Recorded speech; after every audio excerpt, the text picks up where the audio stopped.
E olha só, queridos irmãos, hoje eu quero conversar com vocês a partir do texto da segunda carta de Paulo aos Coríntios, no capítulo 8. Nós vamos começar lendo 2 Coríntios, capítulo 8, do verso 1 ao verso 7.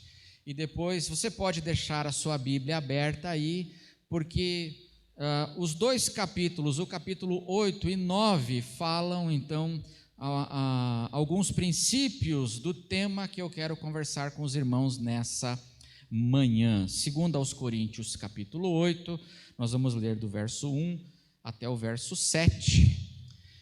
E a palavra de Deus diz assim: Também, irmãos, queremos que estejam informados a respeito da graça de Deus que foi concedida às igrejas da Macedônia. Porque no meio de muita prova de tribulação, manifestaram abundância de alegria, e a profunda pobreza deles transbordou em grande riqueza de generosidade das igrejas de onde? Da onde, irmãos? Da Macedônia. Significa que ele está falando aqui principalmente da igreja de Filipos e da igreja de Tessalônica, tá? Que nós temos cartas no Novo Testamento sobre essas igrejas. Verso 3: Porque posso testemunhar, que Paulo está falando assim, eu posso testemunhar que na medida de suas posses e mesmo acima delas, eles contribuíram de forma voluntária, pedindo-nos com insistência a graça de participarem dessa assistência aos santos. E não somente fizeram como nós esperávamos, conforme a nossa expectativa, mas, pela vontade de Deus, deram a si mesmos primeiro ao Senhor, depois a nós. Verso 6: Isto nos levou a recomendar a Tito que, assim como havia começado, também completasse esta graça entre vocês. Entre vocês quem agora? Entre os corintianos, né? Entre os corintianos, irmãos, os coríntios, né? Verso 7, vamos ler juntos agora o verso 7, vamos ler juntos? Mas, como em tudo vocês manifestam abundância na fé, na palavra, no saber, em toda a dedicação e em nosso amor por vocês,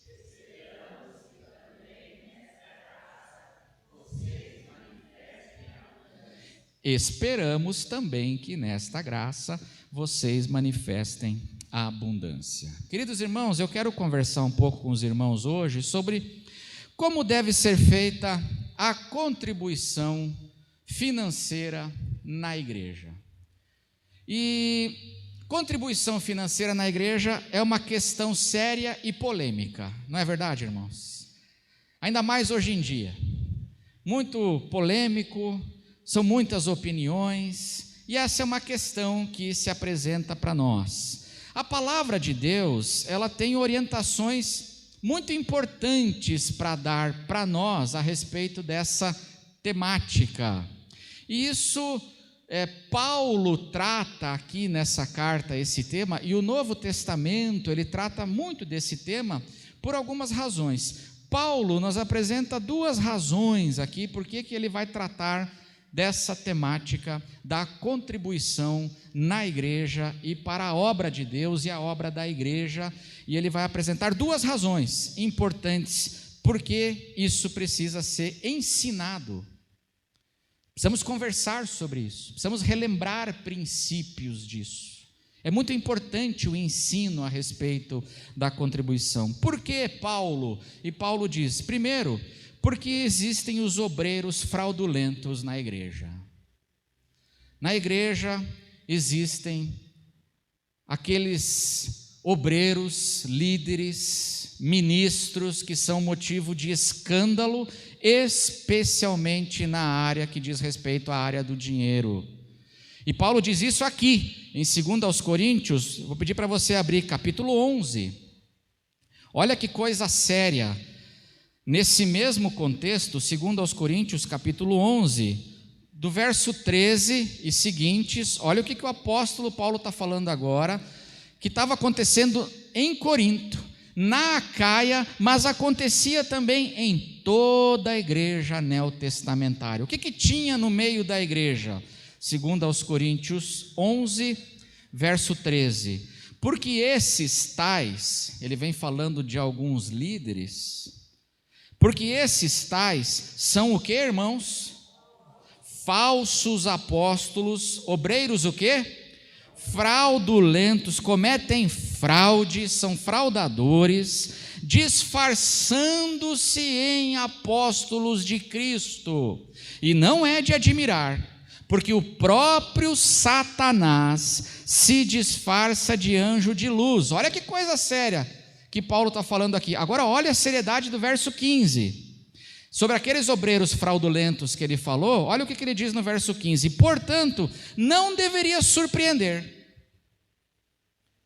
A gente fica surpreso quando a gente vê pastor escandalizando e fraudando na área financeira o povo de Deus, não é verdade? Mas ele fala assim, portanto, não deveria surpreender que os seus próprios ministros de quem? De Satanás. O próprio Satanás se disfarça de anjo de luz. Portanto, não deveria surpreender que os seus próprios ministros se disfarcem em ministros de justiça. O fim deles será conforme as suas obras. O que Paulo está dizendo aqui é que dentro da igreja, desde a época dele, e aqui na igreja de Corinto, tinha os obreiros fraudulentos que ele chama de ministros de Satanás. E o que esse pessoal fazia? Ele fala, agora no mesmo capítulo 11, no verso 20. Olha o que essa turma faz com a igreja. Verso 20, vamos ler juntos o verso 20? Vocês toleram quem os escravize, quem os explore, quem os engane, quem se exalte, quem lhes dê bofetadas no rosto. O que esses ministros fraudulentos que existem na igreja, eles fazem no meio da igreja?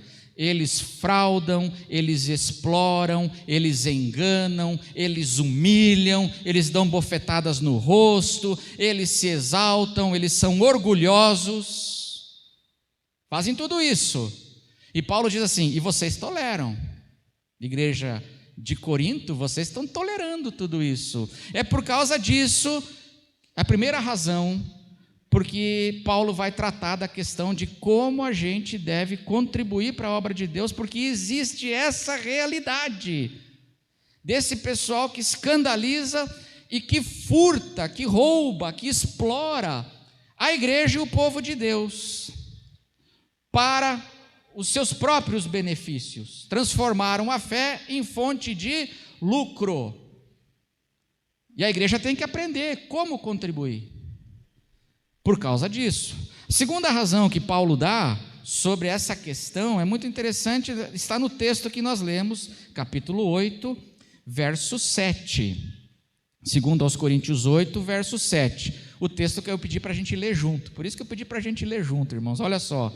Mas como em tudo vocês manifestam abundância, igreja de Corinto, vocês manifestam abundância no quê? Na fé, na palavra, no saber, em toda dedicação e no nosso amor por vocês, esperamos que também nesta graça, a graça do quê? De contribuir com aquele projeto, que nós já vamos ver que projeto que era, vocês manifestem também a abundância, diz o apóstolo Paulo. O que ele está dizendo aqui? Que de um lado existem os obreiros fraudulentos, que são motivo de escândalo, e por isso que nós precisamos aprender como contribuir.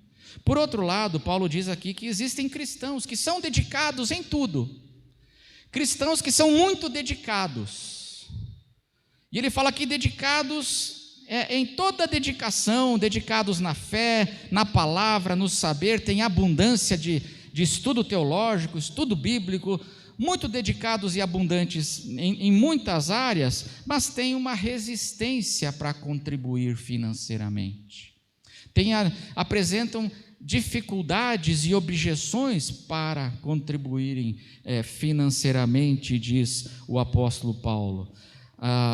Isso aqui nos lembra que nós podemos ser dedicados em muitas áreas do reino de Deus, amém, irmãos? Somos dedicados em muitas áreas, mas às vezes podemos ter aqui resistência para contribuir financeiramente.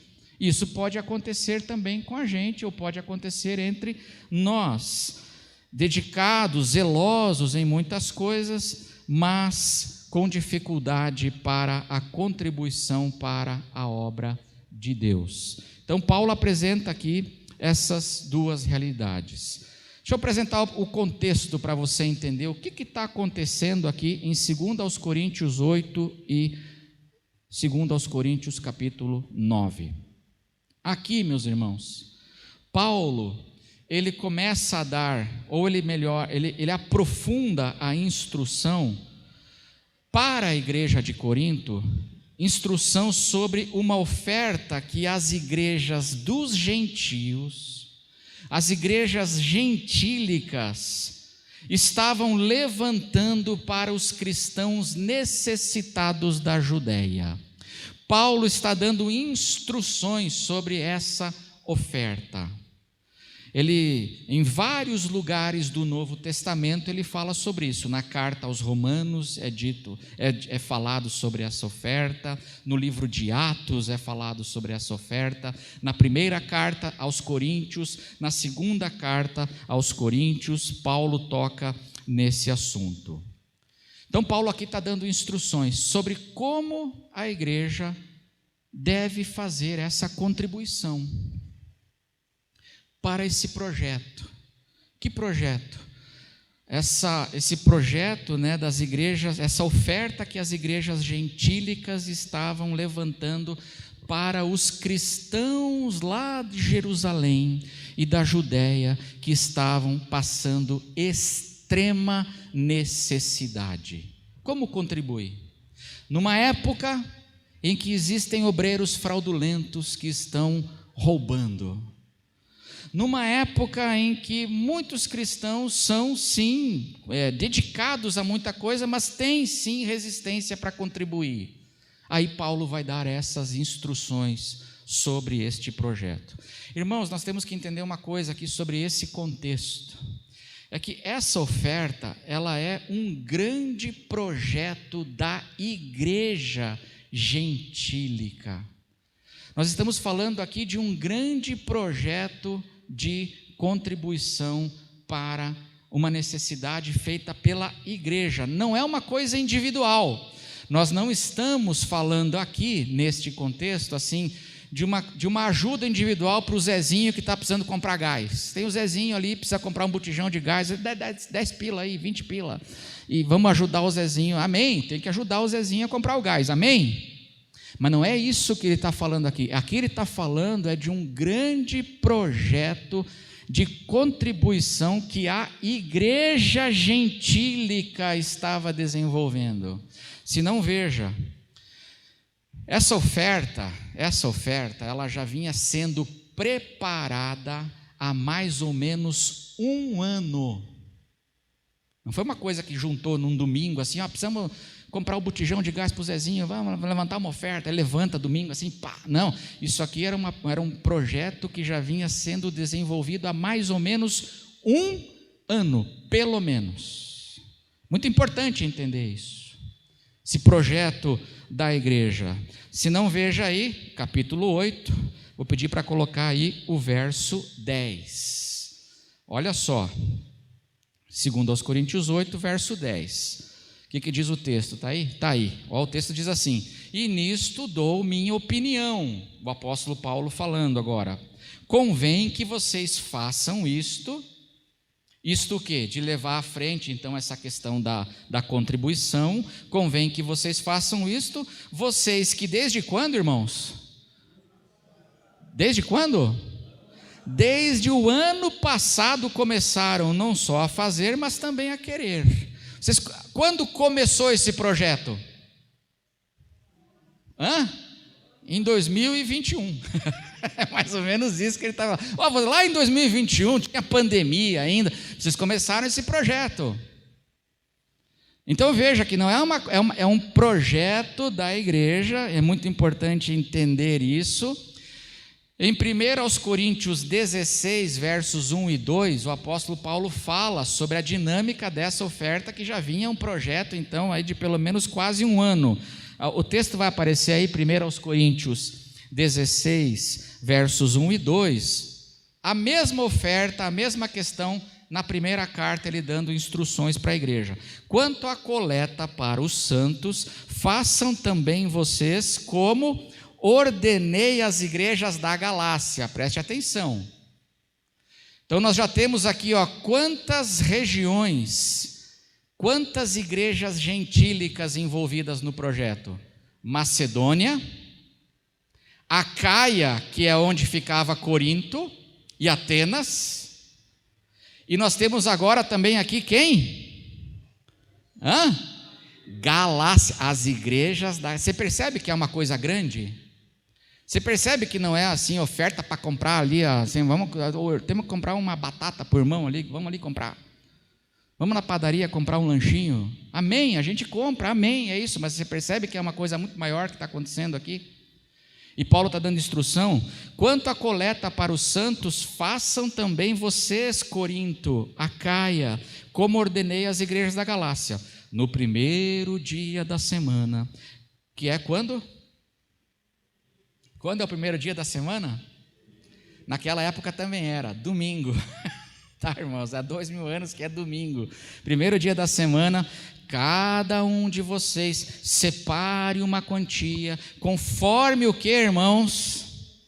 Conforme a sua prosperidade. Anote isso, é conforme a sua prosperidade, e vá juntando, para que não seja necessário fazer coletas quando eu for. Então nós estamos falando de um projeto da igreja gentílica. Nós estamos falando de algo que já vinha durando há pelo menos um ano, e que tem recomendações assim, vão juntando, vão separando, vão contribuindo, domingo vai contribuindo, temos um projeto, a igreja da Galácia está fazendo isso, a igreja da Macedônia está fazendo isso, a Caia, façam também, vocês começaram, vamos continuar, é o que Paulo está dizendo aqui, um projeto da igreja para ajudar lá a igreja da Judéia, que estava precisando e estava em necessidades. Esse projeto era tão grande que o livro de Atos, ele nos diz que o apóstolo Paulo foi para lá com um grupo de irmãos eleitos pelas igrejas para levar esta oferta lá para Jerusalém e para a Judéia. O projeto era tão grande, eu vou pedir para o Paulo colocar aí, Paulo, Atos 24, 26. Atos 24, 26. O projeto era tão grande, Paulo levou. Quando chegou lá em Jerusalém, lembra? Paulo foi preso. Lembra, irmãos? Amém? Paulo foi preso lá. Começou a prisão dele, que foi Jerusalém, Cesareia e Roma. 5 anos de prisão. E o projeto era tão grande, irmãos, que o governador estava pedindo propina para Paulo. Mudou alguma coisa ou não? O governador Félix, o político da hora ali naquele momento, o governador, ele ficou sabendo que Paulo trouxe uma grande oferta. E aí ele falou assim, eu quero 10% aí, meu amigo. Eu quero meus 20%. Olha o que diz Atos 24, 26. O governador Félix aqui. Vamos ler juntos? Atos 24, 26. Ao mesmo tempo, por isso,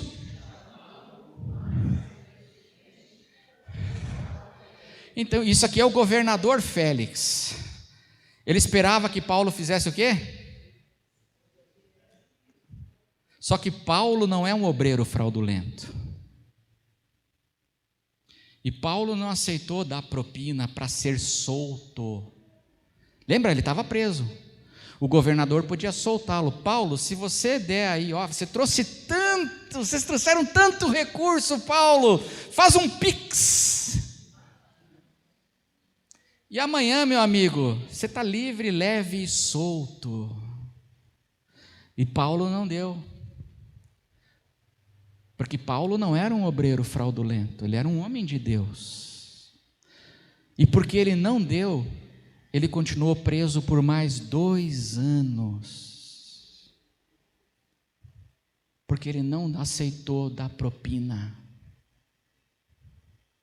Você está percebendo aqui o tamanho do contexto disso que nós estamos falando aqui em 2 Coríntios 8 e 9? Então é um grande projeto, irmãos, mas mais do que isso, esse projeto tinha, e nós temos que entender que esse projeto da igreja gentílica tinha 2 alvos, porque a nossa contribuição no reino de Deus passa pela nossa visão. Quando a gente tem visão pequena, a gente não entende por que contribuir, mas aqui a palavra de Deus está nos dando um contexto para a gente entender o tamanho disso, e da importância da contribuição de cada um para aquele projeto. Quais eram os 2 alvos do projeto? Isso é importante entender. Primeiro alvo: ajudar os necessitados da Judéia. Ajudar. A igreja em Jerusalém e na Judéia, os cristãos, irmãos, estavam passando por um período de fome, de escassez e de necessidade. Ajudar aqueles irmãos. O projeto visava levar alívio para as urgências. O primeiro alvo aqui é a gente levar alívio para urgências de irmãos nossos, que estão ali com os seus problemas e dificuldades. Cesta básica, remédios para aqueles que não podiam comprar remédios, ajudar as viúvas, e nós vimos isso hoje de manhã na escola bíblica dominical, a importância das viúvas, dos órfãos e dos estrangeiros, a ajuda e a solidariedade dentro da igreja neotestamentária. Esse é o primeiro alvo, esse projeto social de socorrer irmãos que precisavam de fato.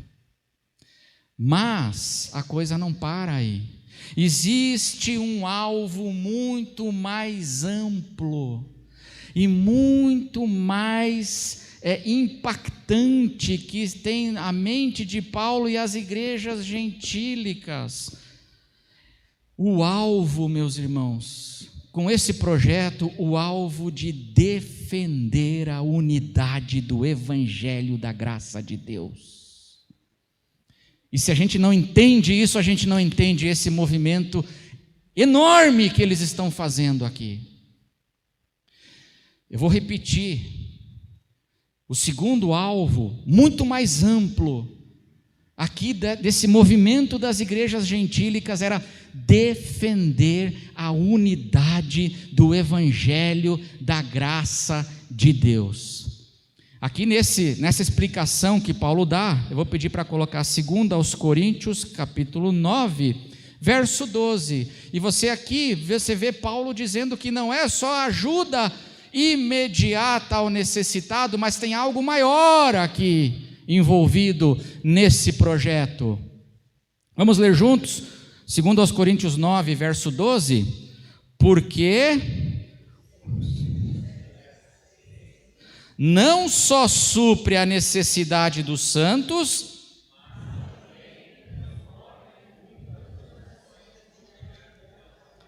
orações de quem? Dos cristãos judeus, que vão começar com ternura e gratidão a agradecer a Deus pelos cristãos gentios, pelo amor demonstrado pelos cristãos gentios. Então nós estamos falando aqui que há um segundo alvo desse projeto, que é preservar a unidade da igreja de Jesus e a unidade do evangelho. Por quê, irmãos? Porque qual é o grande tema e a grande ameaça de todo o Novo Testamento contra o evangelho? Qual é a grande ameaça? Os falsos mestres, os obreiros fraudulentos, judaizantes, que diziam que a salvação não é só por Jesus Cristo.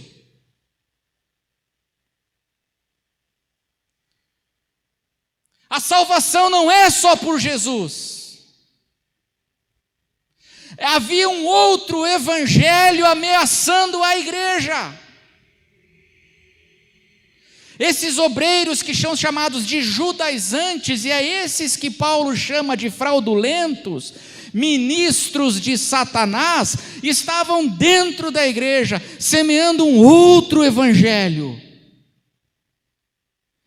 E a igreja corria um risco sério de se perder.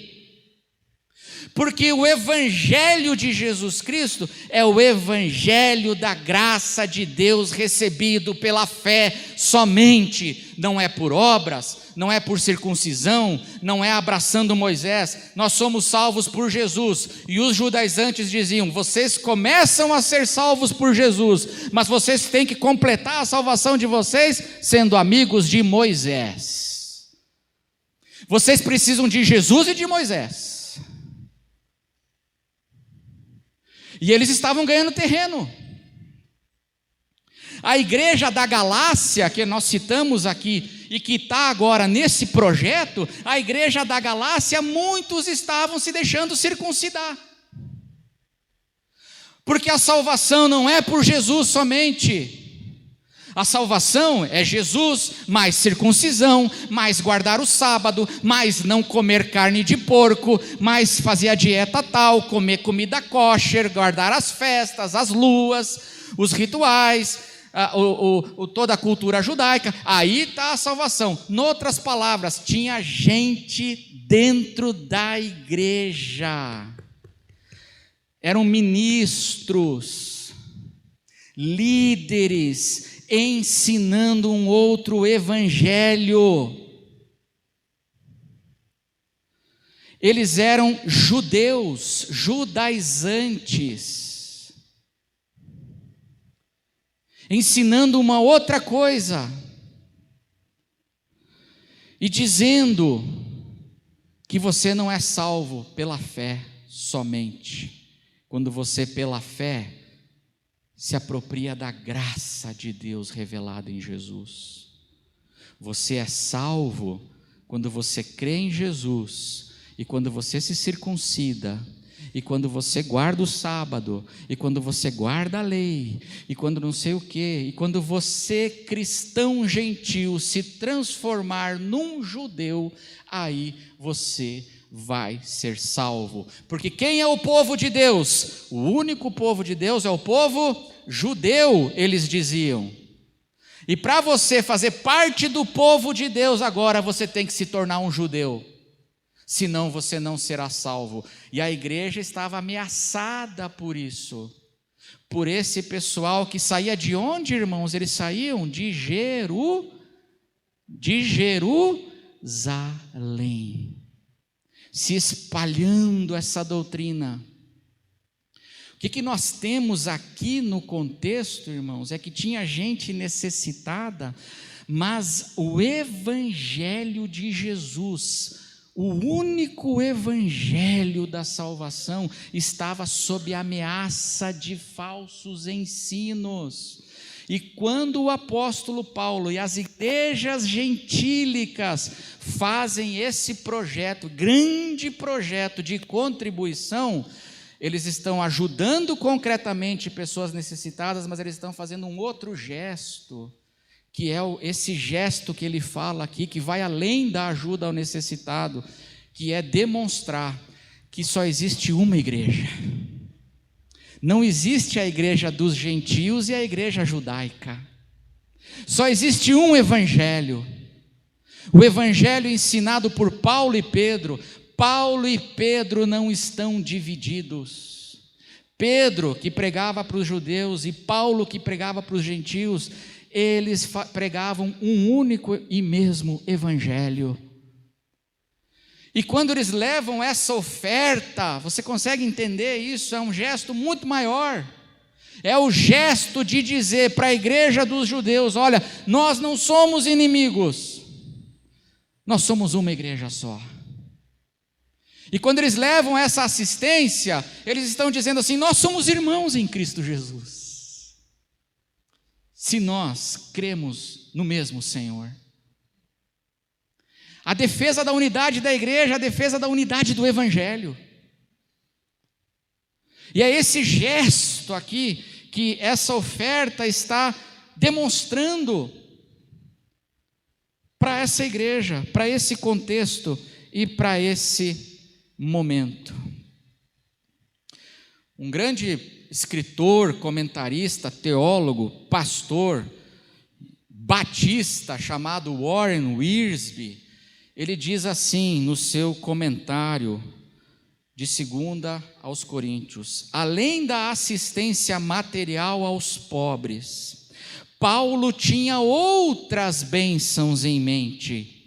Desejava que essa oferta fortalecesse a unidade da igreja, pela partilha de recursos dos gentios com as congregações dos judeus, do outro lado do mar.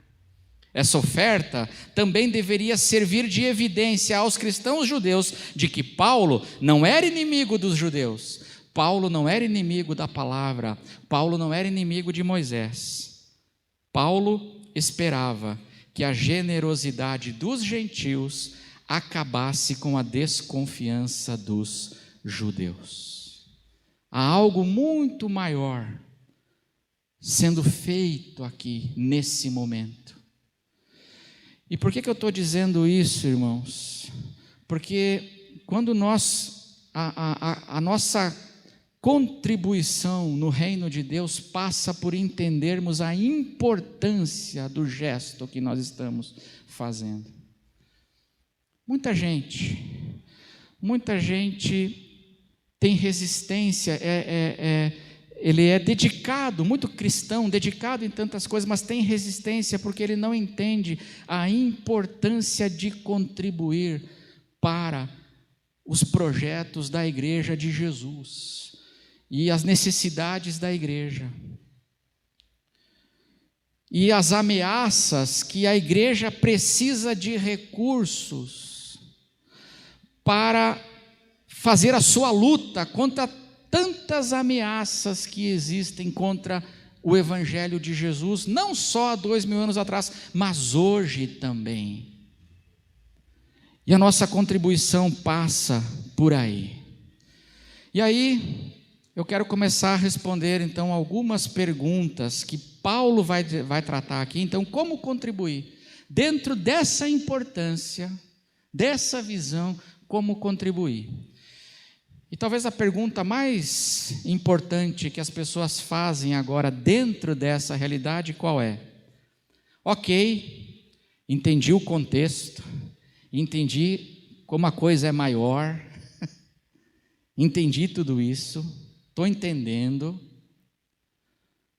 mas aí vem a pergunta: pastor, os cristãos são obrigados a dar o dízimo? Aí vem a pergunta que muita gente tem no coração, não é verdade? Quando estamos falando de contribuição, vem a questão: um cristão é obrigado a dar o dízimo? Somos obrigados? Dentro da nova aliança da igreja a dar o dízimo? E aí, a resposta que eu começo, no meu entendimento, daquilo que o apóstolo Paulo está ensinando especialmente aqui, é não. Não. Nenhum cristão é obrigado a dar o dízimo. Porque no reino de Deus, meus irmãos, mudou a base das coisas. No reino de Deus, a base da ação não é mais obrigação. No reino de Deus, a base da ação é o amor. Então, não, e eu espero que o pessoal da tesouraria não se escandalize, né? Os tesoureiros da igreja, mas não. O meu entendimento, é polêmico esse tema, mas o meu entendimento é que não, os cristãos não são obrigados a dar o dízimo. Mas isso não significa, então a gente não precisa contribuir. Não, também não.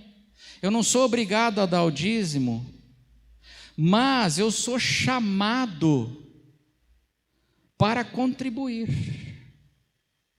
Contribuir porque existem necessidades, como nós vimos aqui, grandes necessidades. Necessidades concretas e necessidades da proclamação e defesa do Evangelho. Existem grandes necessidades para a igreja realizar a sua obra. E essas necessidades, então, me ensinam que eu não sou obrigado a dar o dízimo, mas eu sou encorajado pela palavra de Deus, por amor, a contribuir. A contribuição, meus irmãos, não é mais uma obrigação. A obrigação do dízimo foi substituída pela contribuição financeira generosa e amorosa. Amém, irmãos? Eu vou repetir. A obrigação do dízimo na nova aliança foi substituída pela contribuição financeira generosa e amorosa. Contribuição essa que tem por base o amor, porque eu percebo necessidades, e que tem por base essa visão, a responsabilidade que a igreja tem dessa sua obra, como essa igreja aqui tinha, e por isso contribuía, e por isso fez o projeto. Não é um projetinho, é um projeto grande, porque tem necessidades de ajudar pessoas, a ação social, mas também a defesa da unidade deste evangelho. Coisa muito séria. E aí é isso que vai gerando essa base para a nossa contribuição. Pastor, se eu não der o dízimo, eu estou roubando a Deus? E aí? Essa é o Nelson responde.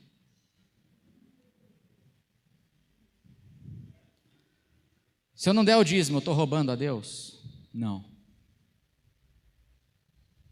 Porque na nova aliança, a obrigação do dízimo foi substituída pela contribuição generosa e amorosa. Malaquias, todo mundo conhece, né? Amém? O único texto de Malaquias que o povo conhece.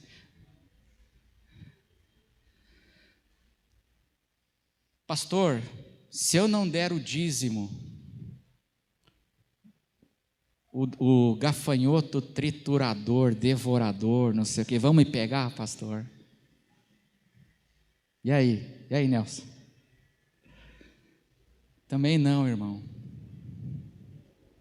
Porque na nova aliança mudou. Na nova aliança os critérios mudaram.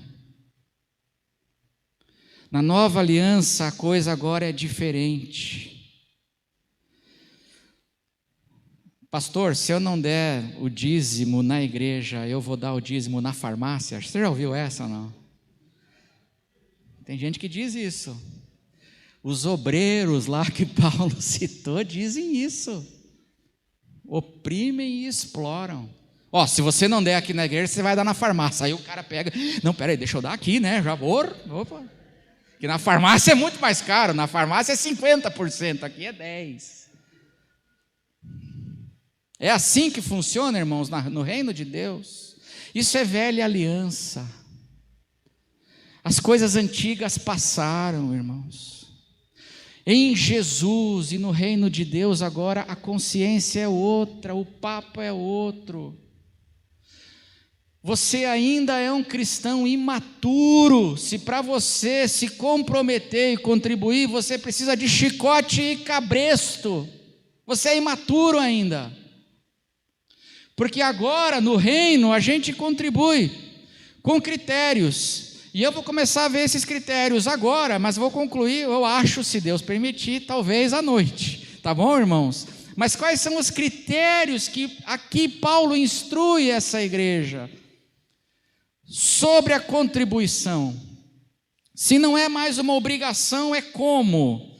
Quais são os critérios, as características dessa contribuição amorosa e generosa agora na nova aliança? Em primeiro lugar, irmãos, ela é voluntária, amém? Não é obrigação, é voluntário. Capítulo 8, do verso 1 ao verso 4 que nós lemos. Também, irmãos, queremos que estejam informados a respeito da graça de Deus que foi concedida às igrejas da Macedônia, porque no meio de muita prova de tribulação, manifestaram abundância de alegria, e a profunda pobreza deles transbordou em grande riqueza de generosidade. Veja que eles não eram ricos, eles eram pobres, mas eles na pobreza deles demonstraram assim grande generosidade. Nós não estamos falando aqui do Elon Musk, que para comprar o Twitter desembolsou do bolso, acho que foi 20 bilhões de dólares, foi isso, né?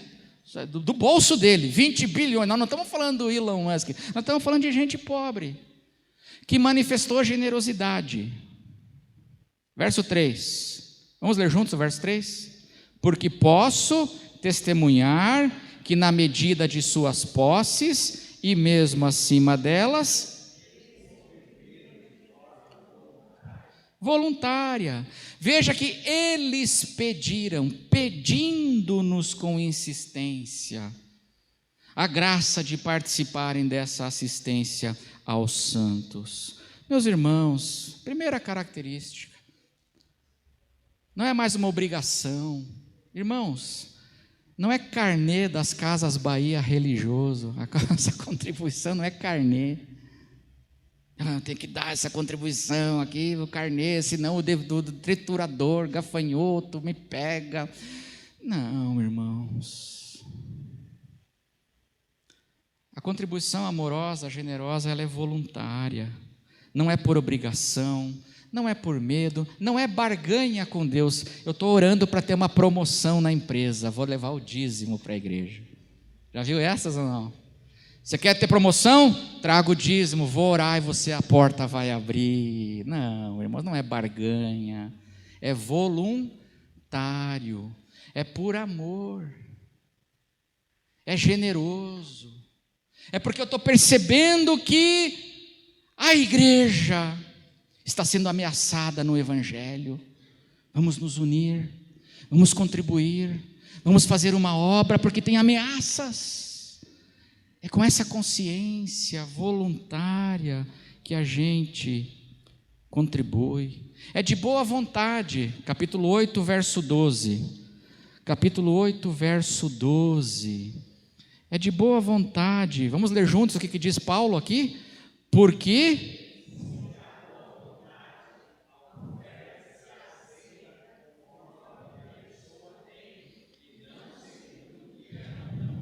amém? Veja como é voluntário, é de boa vontade que eu vou contribuir. Não é mais aquela obrigação, não é carnê. Não é carnê do clube, irmãos. Isso aqui não é um clube que eu pago uma mensalidade do clube religioso para eu ser abençoado. Não, é uma outra visão. Amorosamente, generosamente, agora de um modo voluntário, porque eu entendo as necessidades, porque eu estou compreendendo as coisas, eu compreendo que existem necessidades para a igreja realizar o seu projeto, que é grande, que é necessário. Eu estou percebendo, então agora, voluntariamente, eu me disponho a contribuir. Amém, irmãos? E aí nós temos outros critérios que eu vou deixar para noite, se Deus quiser, né? Se os tesoureiros da igreja também deixarem, né? Então a gente né? À noite a gente continua. Mas vocês estão compreendendo? Amém? E à noite nós vamos continuar conversando sobre esse ensino que é importante nós ensinarmos isso aqui. Muito importante, porque hoje em dia é um tema que tem gerado tanto escândalo e tem sido pedra de tropeço para muita gente na fé. E por isso que nós temos que conversar. E eu espero que você, se assim você voluntariamente quiser, entenda e se engaje voluntariamente com amor na obra de Deus. Amém, irmãos? À noite a gente continua. Vou chamar os irmãos do louvor para virem aqui. Não perca. Se você está doido para contribuir, venha. Se você não está doido para contribuir, venha mais ainda. Amém? Esteja com a gente à noite. Vamos ficar em pé, vamos orar. Eu espero que Deus abençoe sua vida. A gente tem tanta coisa legal para ver, mas o tempo não permite. Mas eu quero ver com vocês esse capítulo 8 e 9, assim, tem tanta riqueza do Evangelho para nós aqui, e a gente vai ver isso. Mas que o nosso compromisso, irmãos, a nossa contribuição, seja amorosa, amém? Seja generosa e seja assim marcada pela voluntariedade. Eu espero de coração que a IB seja uma igreja que não seja comprometida por causa do medo do devorador, mas seja comprometida por causa do amor, amém? Porque nós temos um Deus que é maravilhoso. A gente vai ver isso à noite. A gente contribui, irmãos, porque nós temos um Deus que é maravilhoso. E se Deus quiser, que Deus abençoe seu coração e os compromissos que você deseja fazer aí no seu coração com a obra de Deus. Porque nós precisamos. Fecha os teus olhos. Nosso Deus e nosso Pai, o Senhor ama cada um aqui. Generosamente o Senhor deixou os céus, desceu à terra, assumiu a forma de homem, foi servo e obediente até a morte e morte de cruz. O Senhor se empobreceu por nós, para que nós fôssemos enriquecidos. Que este Evangelho, Senhor, seja a base para os compromissos da IB, sem medo, sem terrorismo, sem culpas, sem ameaças, sem esbofetear o rosto de ninguém, Senhor, como os obreiros da maldade fazem. Que possamos ser um povo, Pai, que compreende e que com amor, com generosidade, de livre e espontânea vontade, espontaneamente, Senhor, porque entende a grandeza da obra, a grandeza da necessidade, espontaneamente, Senhor, cheio de alegria, da compreensão de que é um privilégio, Senhor, nós podemos fazer parte da Tua igreja e contribuir para que a igreja cumpra a sua missão neste mundo, para que a igreja, Senhor, possa permanecer pura, com este único Evangelho, no meio de tantos ataques. A igreja faça a sua obra tão necessária, Pai. Ninguém mais vai fazer se não for a igreja pura, fiel, ninguém mais. Nós queremos fazer parte disso. Eu quero pedir, Pai, abençoa o Teu povo, os irmãos que estão aqui, os irmãos que estão em casa. Abençoa os compromissos que cada um deseja fazer, Senhor, e que aqui entre nós sejam compromissos de amor, compromissos, Pai, de voluntariedade, de espontaneidade, Senhor, compromissos do Evangelho da Graça, da Nova Aliança. O Senhor conhece aqueles que estão em profunda pobreza hoje. Que o Senhor tenha misericórdia deles, que o Senhor os abençoe. Aqueles, Pai, que por profunda pobreza, dor, angústia, eles não estão podendo contribuir, o Senhor sabe, tira todo o peso e culpa, e que nós como igreja possamos socorrer aqueles que não podem, e possamos entender, Pai, a vontade do Senhor para nós, e que o Senhor abençoe, Pai, ricamente o teu povo, materialmente também, porque sabemos que isso agrada a Ti, para que com generosidade, Senhor, mais e mais, a obra do Senhor, que é do Senhor, seja realizada humildemente por nós, e que a graça do Senhor Jesus, que o amor de Deus o Pai, que a comunhão e a consolação do Espírito Santo esteja sobre cada um de vós, desde agora